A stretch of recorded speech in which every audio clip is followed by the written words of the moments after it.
ಜನತಾ ಪರಿವಾರದ ಮಹಾತಾಯಿ ಮಾಜಿ ಪ್ರಧಾನಿ ಎಚ್.ಡಿ. ದೇವೇಗೌಡರ ಪತ್ನಿ ಚೆನ್ನಮ್ಮನವರು ನಮ್ಮೆಲ್ಲರನ್ನೂ ಕೂಡ ಅಗಲಿದ್ದಾರೆ. ಒಂದರ್ಥದಲ್ಲಿ ಇಡೀ ಜನತಾ ಪರಿವಾರದಲ್ಲಿ ಸೂತಕದ ವಾತಾವರಣ. ದೇಶ ಕಂಡಂತಹ ಏಕೈಕ ಕನ್ನಡಿಗ ಪ್ರಧಾನಿ ದೇವೇಗೌಡರ ಇಷ್ಟು ರಾಜಕೀಯ ಪಯಣ ಯಶಸ್ಸಿನ ಹಿಂದೆ ಅತಿ ದೊಡ್ಡ ಶ್ರಮ ವಹಿಸಿದ್ದಂಥವರು ಚೆನ್ನಮ್ಮನವರು.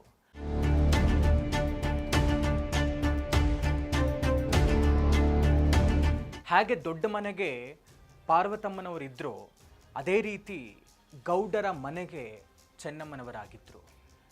ಯಶಸ್ವಿ ಪುರುಷನ ಹಿಂದೆ ಒಬ್ಬ ಮಹಿಳೆ ಇದ್ದೇ ಇರ್ತಾರೆ ಅಂತ ಏನು ಮಾತಿದೆಯಲ್ಲ, ಅದಕ್ಕೆ ಸಂಪೂರ್ಣವಾದಂತಹ ನಿದರ್ಶನ ಅಂತ ಹೇಳಿದ್ರೆ ಅದು ಚೆನ್ನಮ್ಮನವರು ಅಂತ ಹೇಳಬಹುದು.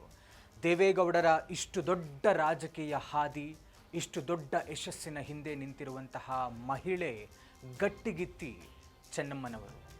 ದೇವೇಗೌಡರ ರಾಜಕೀಯ ಜೀವನ ಹೊಳೆ ನರಸೀಪುರದ ಪುರಸಭೆಯಿಂದ ಆರಂಭವಾಗಿ ದೆಹಲಿಯ ಕೆಂಪು ಕೋಟೆಯವರೆಗೂ ಏನಾಯ್ತಲ್ಲ, ಇಲ್ಲಿಯ ತನಕದ ಅವರ ರಾಜಕೀಯ ಜೀವನ.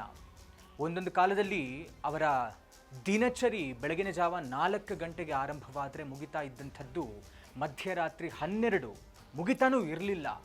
ಅಲ್ಲಿಯ ತನಕ ದೇವೇಗೌಡರ ಮನೆ ಬಾಗಿಲು ತೆರೆದೇ ಇರ್ತಿತ್ತು, ಅವರ ಮನೆಯ ಒಲೆ ಆರ್ತಾ ಇರಲಿಲ್ಲ. ಅಂದರೆ ಅದು ಯಾರೇ ಎಷ್ಟೇ ಜನ ಬಂದರೂ ಕೂಡ ಅವರೆಲ್ಲರಿಗೂ ಹೊಟ್ಟೆ ತುಂಬ ಅನ್ನ ಹಾಕಿದಂತಹ ಅನ್ನಪೂರ್ಣೆ ಚೆನ್ನಮ್ಮನವರು.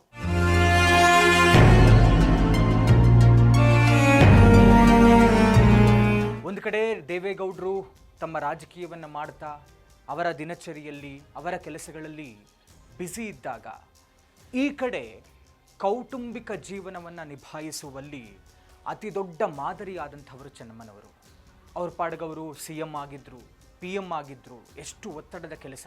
ಕುಟುಂಬವನ್ನು ಅಂದರೆ 6 ಜನ ಮಕ್ಕಳ ಲಾಲನೆ ಪೋಷಣೆಯ ಜೊತೆಗೆ ಅವರಿಗೆ ಶಿಕ್ಷಣವನ್ನು ಕೊಡಿಸುವಂತಹ ಜವಾಬ್ದಾರಿಯನ್ನು ಚೆನ್ನಮ್ಮನವರು ತೆಗೆದುಕೊಂಡಿದ್ದರು. ಯಾವುದೇ ಕಾರಣಕ್ಕೂ ಗೌಡರಿಗೆ ಈ ಕೌಟುಂಬಿಕ ಜೀವನದ ಒತ್ತಡ ಬರಬಾರದು ಅನ್ನುವಂಥ ಕಾರಣಕ್ಕೆ.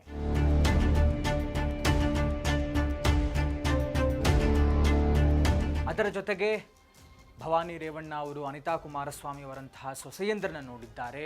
ಪ್ರಜ್ವಲ್ ರೇವಣ್ಣ, ಸೂರಜ್ ರೇವಣ್ಣ, ನಿಖಿಲ್ ಕುಮಾರಸ್ವಾಮಿ ಅವರಂತಹ ಮೊಮ್ಮಕ್ಕಳನ್ನು ಕೂಡ ಸಹಿಸಿಕೊಂಡಿದ್ದಾರೆ.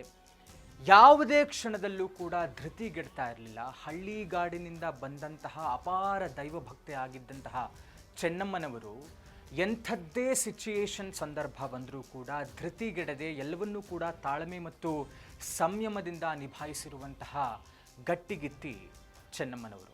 2001ರ ಘಟನೆಯನ್ನು ತೆಗೆದುಕೊಂಡ್ರೆ ದೇವೇಗೌಡರ ಸಹೋದರನ ಪುತ್ರನೇ ಆಸಿಡ್ ದಾಳಿಯನ್ನು ಮಾಡ್ತಾರೆ. ಆಸಿಡ್ ದಾಳಿಗೆ ತುತ್ತಾದಂಥವರು ಚೆನ್ನಮ್ಮನವರು. ದೇವೇಗೌಡರನ್ನ ಕಾಪಾಡೋದಕ್ಕೆ ತಾವು ಆಸಿಡ್ ದಾಳಿಗೆ ತಮ್ಮ ಜೀವವನ್ನೇ ಕೊಡೋದಕ್ಕೆ ಮುಂದಾದಂಥವರು ಚೆನ್ನಮ್ಮನವರು. ಅದಾಗಿ 1 ತಿಂಗಳ ಕಾಲ ಪ್ರಜ್ಞಾಹೀನ ಸ್ಥಿತಿಯಲ್ಲಿ ಚಿಕಿತ್ಸೆಯನ್ನು ಪಡಿತಾರೆ. ಸಹೋದರನ ಪುತ್ರನಿಗೆ ಲೈವ್ ಸೆಂಟೆನ್ಸ್ ಆಗಬೇಕು ಕನ್ವಿಕ್ಷನ್ ಆಗಿದ್ದಾಗ ಅದನ್ನು ತಪ್ಪಿಸಿ ಆತನಿಗೆ ಕ್ಷಮಾದಾನವನ್ನು ಮಾಡಿದಂತಹ ಕ್ಷಮಾಧರಿತ್ರಿ ನಮ್ಮ ಚೆನ್ನಮ್ಮನವರು.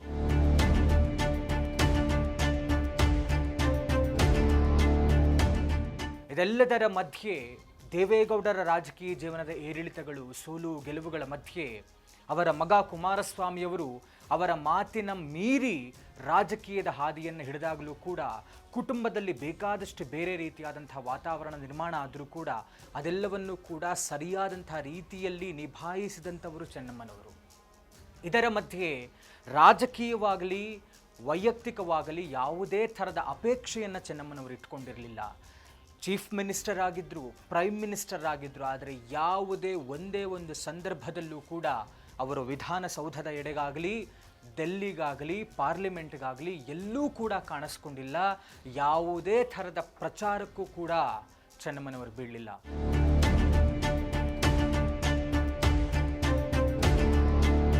ಇನ್ನು ಜನತಾ ಪರಿವಾರ ಅಂತ ನೋಡೋದಕ್ಕೆ ಹೋದಾಗ ಅದರಿಂದ ಬಂದಂತಹ ಎಂತೆಂಥ ಲೀಡರ್ಗಳಿದ್ದಾರೆ, ನಾಯಕರುಗಳಿದ್ದಾರೆ. ರಾಮಕೃಷ್ಣ ಹೆಗಡೆ ಅವರು, ಸಿದ್ದರಾಮಯ್ಯನವರು, JH ಪಟೇಲ್ರು, SR ಬೊಮ್ಮಾಯಿ ಅವರು, CM ಇಬ್ರಾಹಿಂ, ಜಮೀರ್ ಅಹಮದ್ ಖಾನ್, ಬಸವರಾಜ್ ಹೊರಟ್ಟಿ, ಚಲುವರಾಯಸ್ವಾಮಿಯವರು, ಶಿವಲಿಂಗೇಗೌಡರು, ಗೋವಿಂದ ಕಾರಜೋಳ ಅವರು, BL ಶಂಕರ್, VS ಉಗ್ರಪ್ಪ ಮತ್ತು ಸತೀಶ್ ಜಾರಕಿಹೊಳಿ ಅವರು. ಇವರೆಲ್ಲರನ್ನೂ ಕೂಡ ನಾವು ನೋಡಿದ್ದೇವೆ. ದೇವೇಗೌಡರ ಗರಡಿಯಲ್ಲಿ ಪಳಗಿ ಬಂದಂಥವರು. ರಾಜಕೀಯ ಬೇರೆ, ನಮ್ಮ ಸಂಬಂಧಗಳು, ಪ್ರೀತಿ, ವಿಶ್ವಾಸ ಬೇರೆ ಅಂತ ಇವರೆಲ್ಲರಿಗೂ ಕೂಡ ಹೊಟ್ಟೆ ತುಂಬ ಅನ್ನ ಹಾಕಿದಂತಹ ಅನ್ನಪೂರ್ಣೆ, ತಮ್ಮ ಮಕ್ಕಳ ರೀತಿಯಲ್ಲಿ ಸಲಹಿದಂತಹ ಮಹಾಮಾತೆ.